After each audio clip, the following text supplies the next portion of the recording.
جو شخص اپنے سے بڑے عالم سے اس لیے بحث کرے کہ لوگ اس کو عالم سمجھے تو وہ سمجھ لیں گے کہ وہ جاہل ہے۔ جس نے علم حاصل کیا اور عمل نہ کیا وہ اس آدمی کی مانند ہے جس نے ہل چلایا اور بیج نہ بکھیری۔ شاہی حالات اگرچہ قیمتی ہے لیکن اپنا پرانا لباس اس سے زیادہ باعزت ہے۔ اپنا راز دوست سے بھی نہ کہو، ہوا دوست مخلص ہو، کیا خبر کہ ایک دن وہ دشمن بن جائے۔ اسی طرح ہر وہ تکلیف جو تم دشمن کو پہنچا سکتے ہو نہ پہنچاؤ، شاید یہی دشمن ایک دن تمہارا دوست بن جائے۔ جو عقل مند جاہلوں سے لڑے وہ عزت کی توقع نہ رکھے۔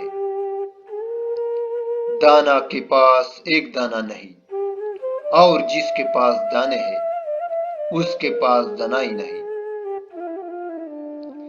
چہرے پر ہمیشہ کے لیے تازگی چاہتے ہو تو روزانہ کشمش کیا کرو۔ افضل جہاد حق بات حاکم کے منہ پر کہنا ہے۔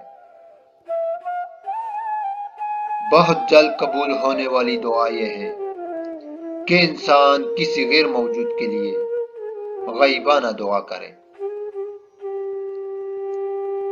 جس شخص کو یہ پسند ہو کہ اس کی عمر دراز ہو اور اس کے پاس رزق میں اضافہ ہو تو اسے چاہیے کہ اپنے والدین کے ساتھ نیک سلوک کرے اور ان پر صلہ رحمی کرے۔ انصاف کی ایک گاڑی سروں کی عبادت سے بہتر ہے۔